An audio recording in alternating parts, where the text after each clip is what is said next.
name's Mike Gallogly. I am President and CEO of Mi-Tec Computer Solutions here in Elkins. And we're a full-service IT services company. But that's not, we're not talking about me today. This is a lunch and learn for all of you to think about, be exposed to some of the threats that are out there on the internet. And some people that I talk to get really freaked out and they'll stop going on the internet. Some people just don't give a darn and they just download everything, all the free software. They never patch their computers and, heck, who cares? The internet and everything about it is probably one of the most fantastic inventions that man has ever made. It is a leveler. If you see, there's countries in the Middle East going down because they're able to communicate via Twitter and Facebook. Then you hear in the news ISIS is communicating via encryption, and the FBI and the NSA are getting all freaked out about encryption. We'll talk a little bit about that today and what encryption is. In a word, it's math. Okay, so if you're going to try and outlaw encryption, you're outlawing math. There's going to be a quick Q&A at the end of this, and I'll be happy to hang out a little bit and answer any of your questions. So you have a chance here today. I've got some of my staff. My systems engineer, Alexander's here, and my operations guy, Otis, is here. We have another engineer who's out doing an install today, and he doesn't really get into these sort of lunch and learn things. He just likes to work on computers. So let's get into this a little bit. We're going to show you a little bit, a couple of videos, because just listening to me talk the whole time it could get boring. So here's the first one. If you haven't listened to TED Talks, they're excellent. This guy will kick us off. Mr. Lyon.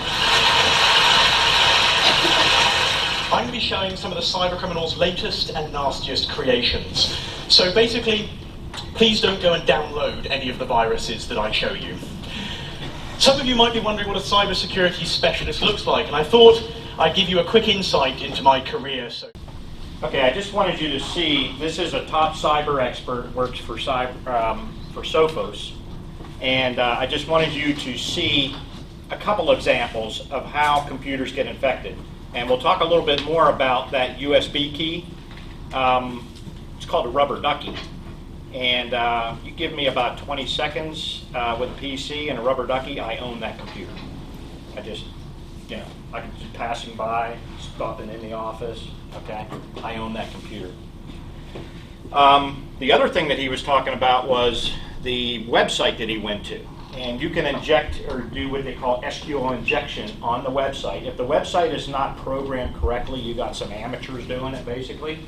Someone can take over, say, your business website. And so when someone goes to that website, there's code that runs, and they're redirected to another website where that fake antivirus comes up. Now, has anyone ever seen that? Raise your hands. Come on, we're all friends here. Yeah, some people have that fake antivirus. So if you've got the fake antivirus, that's how you got it, okay? So your computer is visiting infected websites, and there's a lot of them out there. So when you look at how things are hacked, the latest hack from Target, right? They didn't hack Target directly. They got into Target from an HVAC or an HVAC company in Pittsburgh who had lax security. They were able to infiltrate that company, and this HVAC company had access to Target's HVAC systems in their stores because they took care of Target stores. Target, on the other hand, had their HVAC systems and their register systems on the same subnet as everything else, okay? They weren't separated, they weren't siloed. So they were able to get in through this guy in Pittsburgh into these stores and then infect the scanners on the computers with software that when you scanned your credit card, it would capture that data prior to it going to the register and got gazillions of emails, right? You heard about the hack at the OPM, the Office of Personnel Management, where 14 million high security clearance people got, I guess China owns it now. I mean, if you want your security information, go to China. Hopefully mine's not in there. I got my security clearance long before it was paper days. I'm showing my age. But high resolution fingerprint scans, names and addresses of all. When you get an FBI background check, that's all there. And guess who has it now? Woo, Chinese. How did they get into the OPM? A vendor, somebody opened up a malicious email from a vendor who then infiltrated that vendor system and then got into the OPM, and then they just had a field day. Okay, so social engineering is what we're going to talk about. Social what? Social engineering. This is the base. This is how they start, okay? This is the simple stuff. You don't have to be super sophisticated to use social engineering techniques. It's the oldest game in the book, con man, snake oil salesman, okay, used car salesman, whatever. It's social engineering. So it's usually the first and most effective method of attacking an individual or an organization, and it's easy to do. Okay, it doesn't require any special technical expertise. It's a tested and effective way to gather information, of course, like I said, that predates the technology days. And it could be as simple as I took a class about 10 years ago that really opened my eyes to cybersecurity. And it was Certified Ethical Hacker. This had just come out, and it's a certification in a class, and I had to sign papers, and the FBI knows I took this class and all this stuff. And so me and a bunch of people were holed up in a hotel down in the southern part of the state, guys from the state, guys from private industry, and this hacker comes in, pulls up in an S-Class Mercedes with a purple streak in his hair, and he taught us how to hack. And we have to know how the hackers hack so we can protect the systems that we're in charge of protecting. And he said he has a uniform from FedEx and a uniform from UPS, and that's how he gets into some of these companies. And we'll talk about that in a real second. Okay? Human beings are suckers. And you can protect your data pretty well with technology. The hardest part's you and your employees. That's the toughest part. Okay? Now, social media allows these guys to learn one heck of a lot more about you before they even give you a call. And everyone, and I mean my kids included, my God, they put everything. I mean, if they're on vacation, I know exactly where they are, what they're doing, all these Facebook posts. I mean, I'm on Facebook, but very rarely. I mean, it's a big time sucker for me, but a lot of people really get into it and are on it quite a bit. So they're given all their private information, and all you have to do is search for that person that you're targeting in this company, and boom, you know a heck of a lot about them. Okay, most data breaches are personal. What a lot of people don't realize is these hackers are coming in and they want your data, okay? You and your data are a product that they turn around and sell, okay? So if someone's hacking into your systems, your business, your personal systems, you're getting your credit card information and all that stuff, they gather all this up and it's worth money on the black market. A good Amex account with a username and PIN number could be worth $35, okay? And personal health information is worth a lot more. You could do a lot with personal health information, PHI. So your data is your product. Your personal information then can be used against you. There are cyber blackmailing attempts where someone will hack into your computer and find some compromising photographs and stuff you got in there, that stuff you probably wouldn't want anyone else to see. And you're pretty free with the cell phone, snapping pictures and all kinds of stuff, and all of a sudden they got something on you. They send you an email and say, hey, we're going to post all this stuff. Send me some money. You're blackmailed. What are you going to do? If your data's out in the hands of somebody else, there you go. So once you're hacked, it's pretty hard to recover from that. I mean, once your data is out there, it's gone, baby. So your carelessness and you're not paying attention to some of these basic concepts that we're going to talk about today could really affect you, your personal life, and your employer. Okay, because not only is it what might happen is that your employer could go out of business and you could be out of a job because you're doing something dumb. A person's online persona can be vastly different than physical reality, and people make friends over the internet. I do it all the time. I've got friends that I have never met in person, that I've met on chat groups and forums online. It's neat when I go to these tech conferences, I actually get to meet up with these guys and have a beer or two. But remember, and keep in the back of your head, what you see online might not necessarily be what is reality. And a lot of people, human beings are wired to be social animals. And we're wired basically for face-to-face communications, just like we're having here. So that wiring doesn't really translate too well to the digital world. We're still relying on some of those old basal, the stuff in the basal ganglia, ways of doing things that do not translate to cyber. Again, this is this last point that human nature is really not properly adapted to the digital world. It's not. This is a really new phenomenon that we have only in the past 10 or 15 years, and be honest with you, human nature is not properly adapted to this. So the biggest security risk that we all face is not technical. From a technology standpoint, we can lock your data down pretty good. The biggest security risk is human. We've been hearing a lot about cybersecurity lately, largely because of what happened to Sony. Companies and individuals are more concerned about the safety and privacy of their information than ever. President Obama has unveiled... Gotta love it, right? Okay, so social engineering. That's what social engineering is. You could get a phone call and someone trying to, just talking to you like that, get information from you that you don't even know you're giving. And why do these people feel so compelled to give, a national guy with a national audience? I don't know. But it's human nature, and that's what I'm getting at. So there's different types of social engineering. Phishing, pretexting, baiting, and tailgating. We're going to go through these real quick. And if you want to take some notes, I do have some pens up here. Who doesn't have a pen?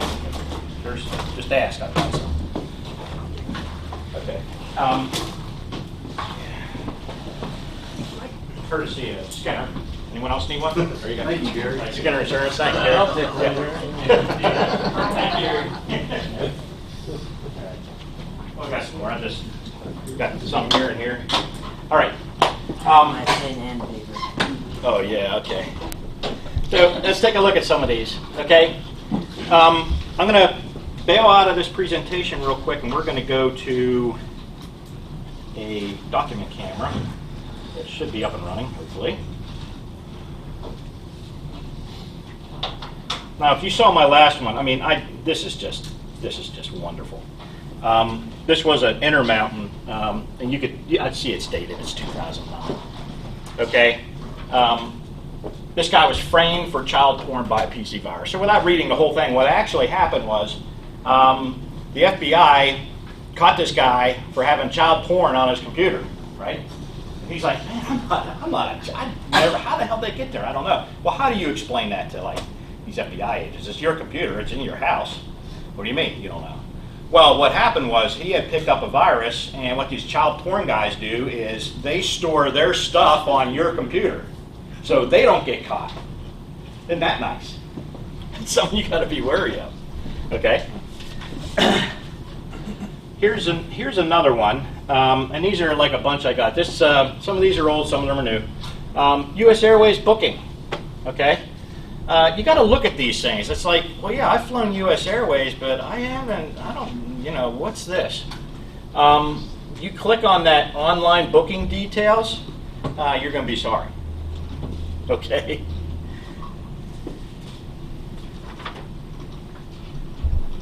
Here's another one from DocuSign.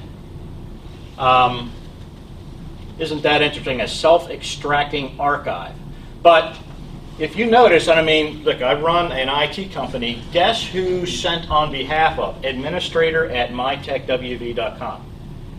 I'm like, that's my domain. But we don't have an administrator email address. Okay? So little bells and alarms go off, and you go, okay? You can fake anyone's email address and make it look like an email's coming from any name that you want to, okay? And I had another thing is with telephones. In this hacking class, and you probably, some of you might have heard this story before, but we're standing there and this hacker's standing up there and he pulls his phone out of his pocket and he goes, what's your phone number? And the guy gives it to him and he says, what's your phone number? And the guy gives it to him. All of a sudden, your phone's ringing and the caller ID is his phone number. That fast, okay? So you can't trust caller ID, really. You have to have, what you have to start doing is just being aware of this, and this is why I'm here and talking about this. I'm not saying you get totally freaked out, but use a couple of different ways to identify things. Stop a little bit before you click. There's people that out there, and this is how they get infected, they're click hacked. Oh, I can click, click, click, click, click, I gotta click, you know? No, wait, hey, hold on a second, wait a minute, take a look at this. This document contains confidential information, blah, blah, blah. Yeah, that got deleted. I printed it off and then it got deleted. Here's another one, and that's pretty sad, okay?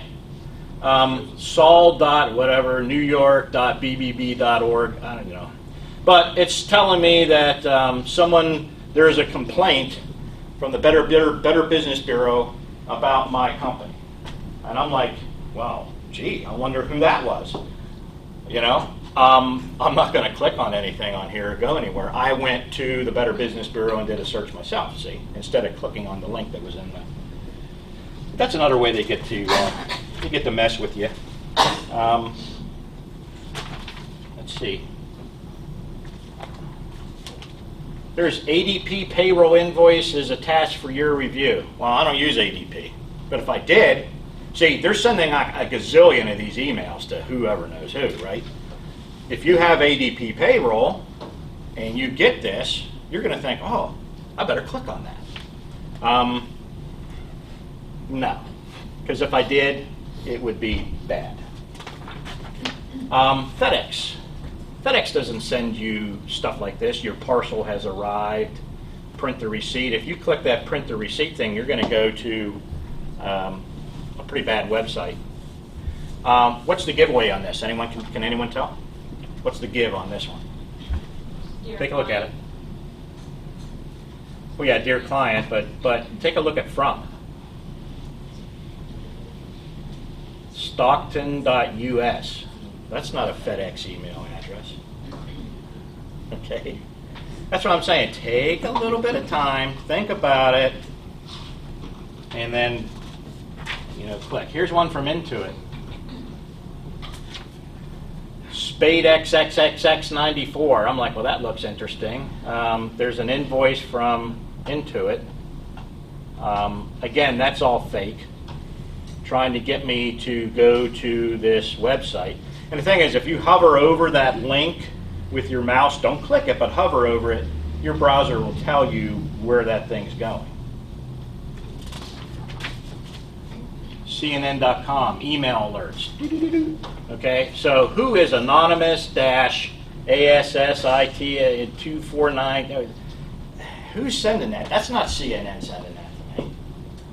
So immediately take a look at who it's from, what the content is. I could go on and on. There's all kinds of really good ones in here. This is a pretty good one. We're unable to deliver your package, blah, blah, blah. You're United Parcel Service of America. What really cracks me up is these people are in like any of the stands, Uzbekistan, something, or Russia or China or someplace. Their English is not very good, okay? So if a company is sending out, like FedEx or UPS or something like that, is sending something out, they're not going to have like a lot of misspellings and some really weird language in it.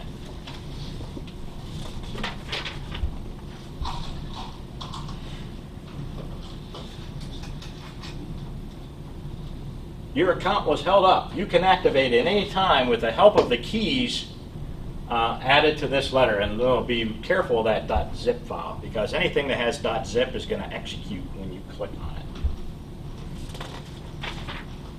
it. Okay, this is coming from, and I'll talk a little bit about it later, but I just wanted to see you. We have anti-spam filters for a lot of our clients and ourselves too, which help out tremendously, because I mean, my email, I was getting to the point where I was getting a couple of hundred emails a day. A lot of it was junk, but a lot of it was coming in from firewalls and other stuff that we monitor out there, and then I have it sorted in Outlook and it goes into individual folders. But the more your email address gets out there, it's bought and sold and bought and sold, and you get on all kinds of lists. So a mail scrubber really comes in handy. Some of the mail scrubbers, I mean, I probably get caught in quarantine 100 or 200 emails a day, but this is just like one. So if you do have a mail scrubber, and we'll talk briefly about that, you get an email every day, and you could click that on that email and read it, but it doesn't come into your computer. It's sort of in a sandbox on a server somewhere. And you can accept, reject, whitelist. If you whitelist the sender, you'll always get email from that person. So with an email filtering service like that, you can filter out a lot of this crap. And for a lot of our clients that have the email filters, we go ahead and we block .zip. Okay, we block .exe attachments. So cyber criminals now are getting to the point where they're infecting Word documents. So if you're not fully patched with your Outlook and you open up an infected Word document, you can get infected.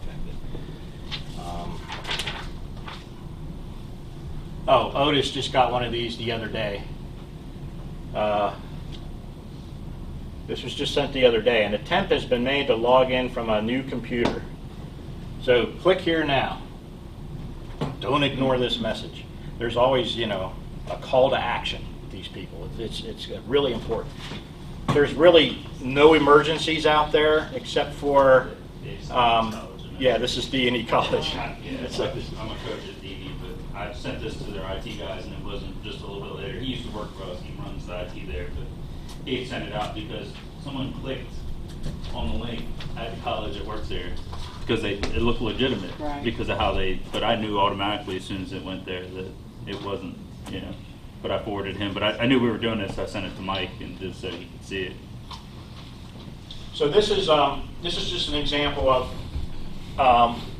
more email. This was like recent. This is the spam filter coming back, and I just skimmed through this and then say delete it all. So none of that stuff comes into my inbox. It doesn't even show up.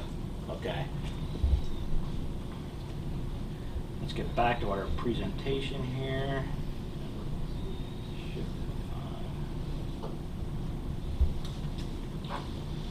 All right. So pre-texting, we'll buzz through this real quick. A scammer contacts you and acts like they need information to confirm your identity. Okay. It could be anyone over the phone. I never give it personal information over the phone. I mean, don't do it. Often they're direct. They have some information on you that they've gathered to give some credibility. Like I'm saying, they're phishing you on your social media sites. Maybe you're a target. They sort of know a little bit so they're giving you some information, some inside type information, maybe dropping the name of a coworker or something, trying to get information from you. Phishing uses FUD, or fear, uncertainty, and doubt, where pretexting seeks to build a sense of trust with the victim. So instead of scaring the heck out of you, they're trying to be your buddy. All right? The end game is the same. Here's baiting. Okay, similar to phishing, however, there's often a promise of such like free music or a movie download or an app or something like that. And they just want your login credentials, basically. One example is USB drives, and I'll have a little short video on that and show you exactly how easy it is to hack a computer with USB drive. Okay, remember, basically, you either purchase a product or you get it for free. If you get a product for free, then you are the product. Just remember that. With all the free stuff out there, if you're getting something for free, basically you are the product. When you use Google, you're not the customer. Google doesn't care about you, okay? You are the product for Google that Google sells to the advertisers. You got that?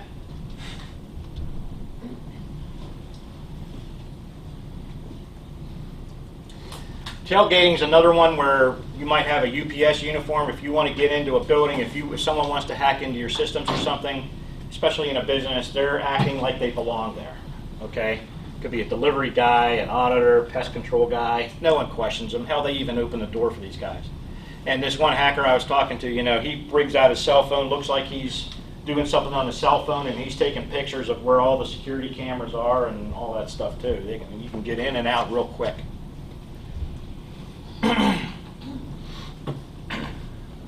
Again, all it takes is about 20 seconds with a proper USB stick to own a computer. There's going to be there's free Wi-Fi. Everyone loves free Wi-Fi, right? We got free Wi-Fi. I'm not going to use my cellular data to do whatever you want to do. Free Wi-Fi is not free. You got to be real careful on free Wi-Fi. There's the free Wi-Fi for the tech center if you wanted to connect. Okay, I did. I connected, but you don't want to do any banking. You don't want to check your email or anything like that on a hotel Wi-Fi or airports, coffee shops. In your paper, in your books, there's ways around that called VPN services. So here's a little video on that. To another unbelievable story, this one blowing up on social media, but before you tweet about it using free Wi-Fi, we've got a warning that you need to hear. I could tell you that, but it's... The USB rubber ducky is a keystroke injection tool with a simple scripting language. That means computers see it as an ordinary keyboard, but hidden inside is a little robot that types your payloads at superhuman speed. Rubber ducky. So by the time that lady goes to the copier and comes back, you own that computer.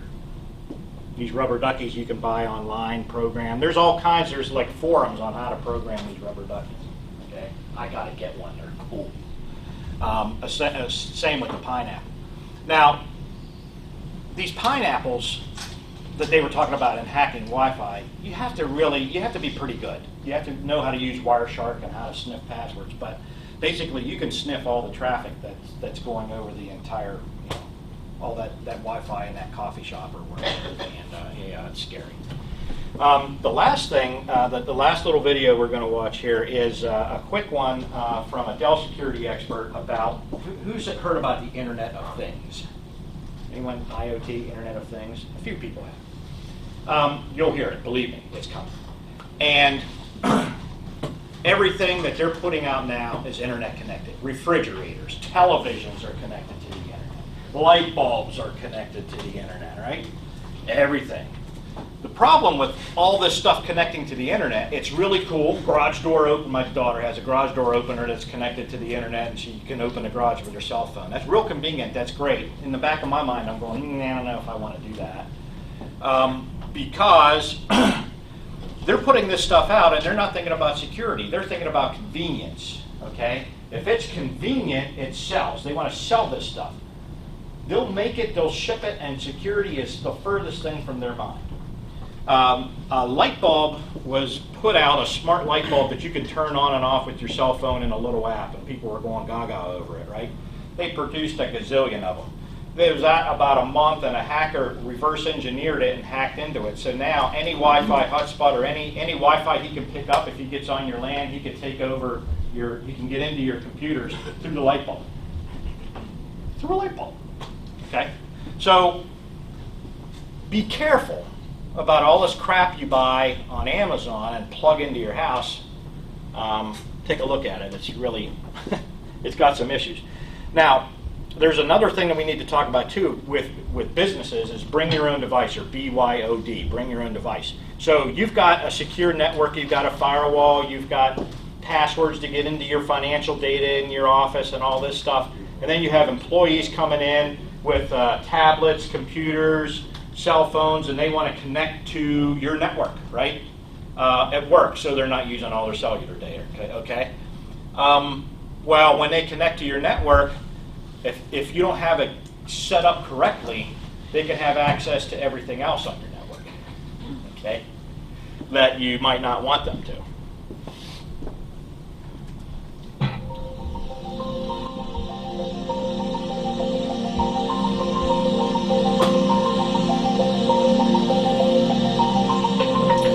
BYOD, bring your own device, is no longer a theoretical proposition. 80% of companies have Everyone hear employees that? bring some sort of personal device. Okay. Now that I've scared you enough and you've got all kinds of questions and stuff going on in your head, and you're thinking, okay, how can we stop some of this stuff? How can we protect ourselves? So I'm going to do a real fun little experiment here, and I've got just a guy to do it. You've played cornhole, right? Come on up here. And stand right there, like right by the computer. And I want you to throw that beanbag into this hole. Pretty easy, right? You could probably do that all day. All right? Now stay right there. Here. A little harder, right? Okay. I like doing, thanks a lot. That's all we needed to do. Okay. Hit or miss. Okay. Little exercises like this really stick in your head, okay? Because what you want to do is decrease your attack surface. And that attack surface could be on individual computers, your cell phone, your network, your servers, everything you do. Your attack surface is how many things are open, how many ways can you get into your stuff. Because ultimately, you want to protect your stuff. It's your corporate data, it's your personal data, it's all your emails, it's all everything, right? So, shrink it. We're real quick, we're going to get into how we do that. Now, I had to do this. I mean, I was having fun with PowerPoint. It's sort of stupid, but as long as it bounced off there. Okay. Ignore security at your own risk. Okay? You're in here now. You can go home. You can talk to some of your friends and your family, your coworkers about what you heard here today. In your packet is the gold that you'll take away from this seminar today. And that gold is some, at least it's me, it's a brain dump about some of the things that you can do to reduce your attack surface. And you can stop about 80% or 90% of these hacks on your own stuff by following some of the rules that I put forth there. Now, one of the main problems with this is security and convenience are not mutually exclusive. In order to be more secure, you have to deal with a little bit more of inconvenience. Okay? On my cell phone, when you pull it up, I have to enter a passcode. Okay? I have it set up that way. I don't need to answer a phone call 3 seconds faster or 4 seconds faster. I can punch the passcode into here. And if someone tries to punch a wrong passcode in 10 times, it's automatically set up to delete all the data. Okay? There's also a way, if this is stolen, I can find it. It's called Find My iPhone. Okay? And there's a number of other ways to do it too, where I can, if it's anywhere and I see it, I can remotely wipe it and turn it into a brick. I could care less about the iPhone. What I care about is the data that's on the phone. Okay? How many of you have been hacked? Just raise your hand. I mean, I have. Okay. I've caught viruses and this stuff has popped up on my screen. Okay? It happens. So here's some recommendations, and again, they're in your packet in there. So we're just going to run through them real quick. Do yourself a favor and get a real firewall in your business. Okay, the crap that Frontier and Suddenlink give you are consumer grade crap. Okay, a lot of times they come with default passwords. You don't know how many businesses I've walked into. Admin or admin password gets me into the router and I own it. That quick, because no one ever thought to change the password on the router. Use a mail scrubber or spam filter, which is, I showed you and talked to you a little bit about that. Okay, all backups should be automated, on-site and off-site with versioning. And versioning means I can go back. I don't just have yesterday's data. I've got data going back a month. Okay. So if a file gets corrupted or something happens or it's deleted on Wednesday, I can go back to the previous Wednesday and pull it up. Because there's a virus, a number of them out there called CryptoLocker. Anyone ever hear of it? CryptoLocker? No? So no one's been hit by it? Okay, I've had a couple clients get hit by it. We got a phone call one day from a client. It's like, we can't access the files on the server. What's going on? And so we remoted in real quick, and this is when CryptoLocker first came out. And I try and keep up on this stuff, and we're watching the files get encrypted on the server. We're just watching them go. And I said, okay, unplug that. We're going to get that bird, we're going to take a look at it, and we were able to recover all of their data from a backup. But if CryptoLocker gets in, what it does is, essentially, this is real quick, it'll encrypt all of your stuff, and then pop up with a window and say, if you want the keys to decrypt this, send us $500. Okay? And a lot of people pay it. You know why? Because they're not backed up. If you're backed up, you could go and just pull the stuff from the backup and redo the computer.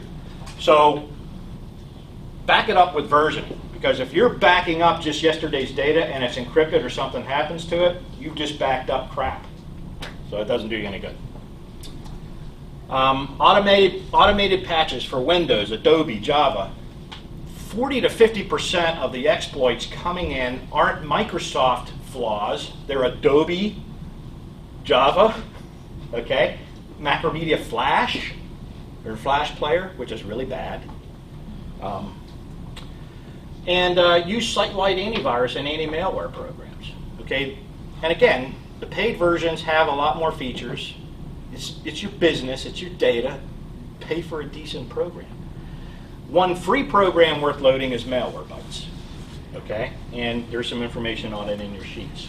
Mike, before you leave, yeah. About the automated Adobe and so forth, yeah. How do they actually? They'll push down. Yeah, sometimes they'll push down, and you have sometimes you have to say. So how do you know which ones you allow it? Which ones? Usually it'll say Adobe Update or something like that. Now there are some fake, like if you get infected on some viruses, look like a fake update. It makes it hard.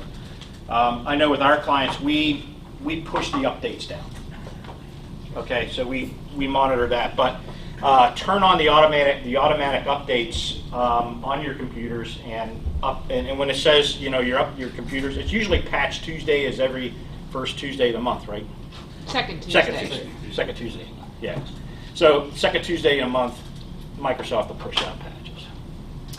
Okay, ad blockers are pretty cool. Okay, AdBlock Plus. A lot of it's controversial, but I had to unplug Frontier from my house. I'm like the last one on the line. They were good for a while, and they got to the point where it was just so slow. So I bought an AT&T MiFi. And that's how I get internet access in my house. I'm way at Android. But I'm capped at 20 gig. And we were just like eating up this 20 gig like crazy. So I told my wife and I said, put an ad blocker on there, and it blocks all this crap from coming down. And now we dropped our usage weights by a third. Okay? So I'm not using I'm not using all my data. And the thing was, and the advertisers know it, and so do the cell phone companies because they want you to buy data. All this advertising, when you go onto these websites and all these ads are like videos and all this crap coming down, just block it. use a password manager such as LastPass. And again, that's in your sheets. I could demonstrate it here if we have a little bit of time. But there's one password that I remember. It's encrypted. It transfers from all my laptops and computers and even my cell phone. And all I have to remember is one password. And then all my passwords are stored in this encrypted vault. So I don't have to remember it. Now what's great about that is people tend to use the same password over and over and over and over again. So if someone knows your password to your email, it's probably the same thing to your bank account, your credit card accounts and everything, because people can't remember all this crap. Well, LastPass will generate a complex password and then store it. So when you go to a website, it automatically fills in that long password that's different for every site you go to, and you move on. Simple, easy peasy. Okay, DNS service for your firewall. Again, in the sheets, because we're sort of running out of time, I explain a little bit about DNS and how you can do that. Drive images are on there too. Image your entire hard drive on your computer. Lock down your Wi-Fi and enable guest access. So guests can surf the internet, but they can't get to anything else on your network. And then if you're using public Wi-Fi, use a VPN service. 2 good ones are in there in that sheet that you'll take with you. And I went to a tech conference in Las Vegas. I got real worried as when I started using this, because 2 weeks before that, the DEF CON conference was there where all the hackers were.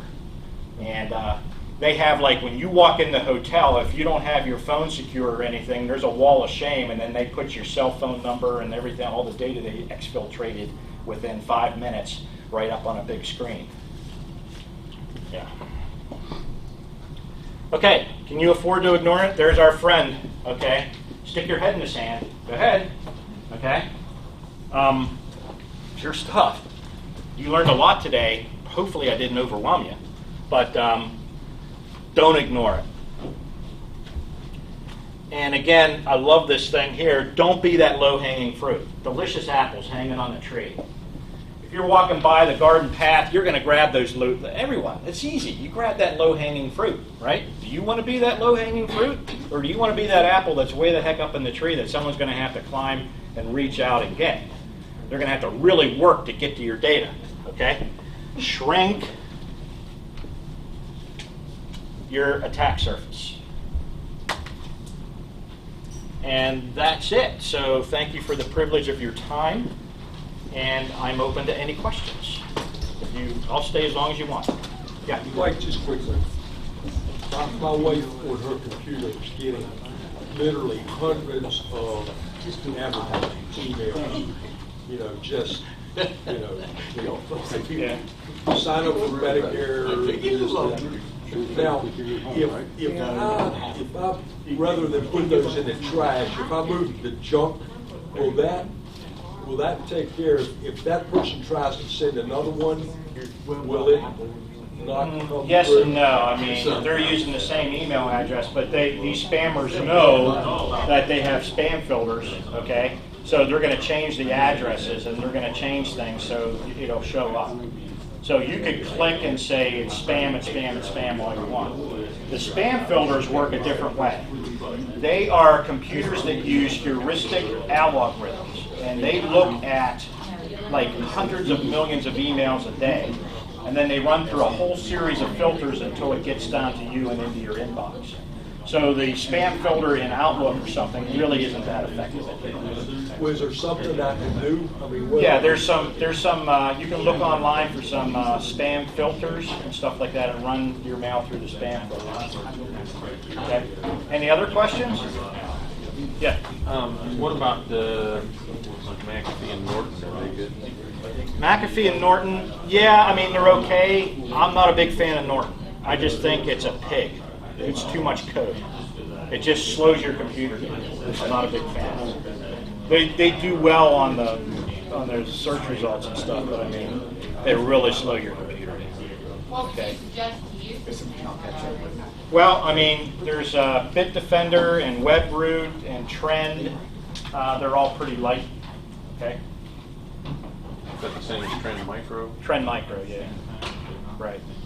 So You could just search on the internet for best antivirus and you'll come up with it, and they have reviews and everything. Any other questions? I have one. Yeah. So if you go to the settings on your internet, like to delete the passwords and everything, username and passwords after you're done. So if I order something on Amazon, but I have it set to delete my username and password, if I do get hacked, can they still get that? Or? Oh, yeah. If you delete it, possibly. Okay. It could be cash. Yeah, I mean, there's programs that never have the web browser save your password. Right. Yeah. Yeah. But that's what I didn't know. If you have it automatically deleted, if the hacker did. Yeah, I mean, I don't know enough to answer that, but I don't think it would be. It's a good step not to have your browser remember the passwords and to use something else like LastPass. I mean, the more vulnerabilities you have open, the more likely it is that somebody could do that, like if you're on public Wi-Fi or something. You know, if you're working from your house, with a cable connected to your computer for internet, that reduces the possibility of them getting that. Yeah, here's the ad blocker I was talking about, AdBlock Plus. Okay, and this is LastPass. So if you notice, say I go to our wiki, right? And I click on it, and it says username and password, right? So all I do is this little star here, it knows it remembers it. It's going to say, hey, log into LastPass, and I enter my password, and then it will automatically fill that in, okay, for every website I'm on for that session. So a lot of times what I'll do is I'll just go up here and log in to LastPass and stay in it all day. And then when I leave, I'll log out of LastPass. What's your password? Well, I'm not typing it in there. And then AdBlock Plus is another one. So if we were to like go to Yahoo, right?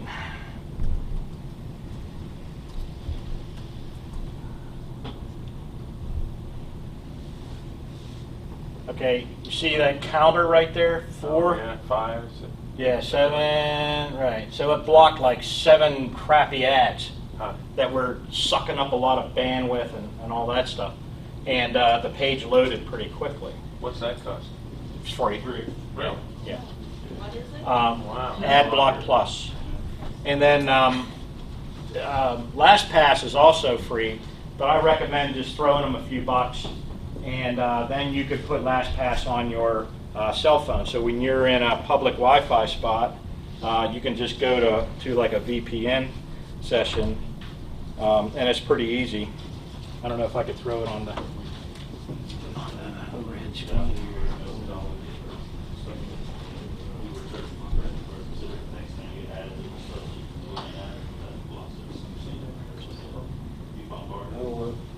Oh, yeah, I do want that because that's my code. Okay, so there's LastPass on my cell phone. That's the symbol for it right there. Okay, and I can log in on my cell phone and get all of my encrypted passwords. Now, LastPass was hacked. I mean, if you're a hacker, what better target than like a website that deals with? But these guys were so good, and they set it up right. And this has been vetted by some of the best crypto people out there as far as this is one of the best password managers out there. I wasn't worried they got hacked because they didn't get anything. Everything was encrypted. LastPass cannot get to any of your data. If you forget your passcode to LastPass, you're screwed. Okay? Now, what you can do is you can go ahead and print all of your passwords out, and it'll do a dump of your passwords and then put it in a safe place in your house or something, so at least you have them, right? And what's nice about LastPass is when you're changing your passwords and you go to a website and you have kittycat123 as your password and you go, that's a little weak, you could just say, generate a complex password for me and remember it, and then every time you go to that website, it automatically fills in that password. You don't even have to enter it. You just go to the website and go. Well, how do they survive if they're free? They charge for a premium. So if you want to use it on your mobile devices and like your laptop and stuff like that and move it around, then you pay the premium. It's $12 a year. I mean, $1 a month. I bought it for all my employees in the company. We all use it. Vast is like that too, isn't it? Vast is a free. Yeah, Vast has a free one, and but then they they go. constantly try to get you the higher end. Sure, sure, and that's how they make their money. that's the free try it, and then if you want all these nice features, to pay for it. Yeah. So say that we got an email from someone we thought was legit, which it, anyway, and we clicked on it and we used our cell phone as our Wi-Fi. Does that make all of my devices? No, it's usually if you click on something, those attacks are going after Microsoft Windows machines primarily. Okay. Okay. iPhones are inherently fairly secure. Okay, and in the iOS. Now, I'm not saying that there's not hacks for iOS, Yeah. but it's very small. Okay. Okay, and the messaging in iOS, okay, like FaceTime and stuff. Heck, the NSA and the FBI are getting on Apple's case because they can't decrypt these FaceTime and SMS text messages. Now, they could if they had to go. They had to go through all kinds of steps. Okay. So is an Apple phone being more secure than an Android? Absolutely, without a doubt. Yeah, Android phones are inherently not secure, simply because those apps that are out there are not vetted. Now, Apple does check the apps, but there was a recent article that came out that they don't check them as good as we thought they checked them. But you have to jump through a lot of hoops to get an app on the App Store with Apple. Anyone can put out an Android app. So is there a way to tell, like, I did it on my phone, but is there a way to tell, like, if there's something watching? Yeah, there's ways to do that, but not easy ways. You have to be fairly technical to find out. Yeah, there's no way to really do it any other way. Any other questions? I mean, I'll stick around as long as you want. It's okay, leave if you have to leave. Oh yes, and please, if you have a minute, fill out the survey that we gave you. I'd really appreciate it, so we get some feedback on what we need to do. Thanks, Wayne. Okay.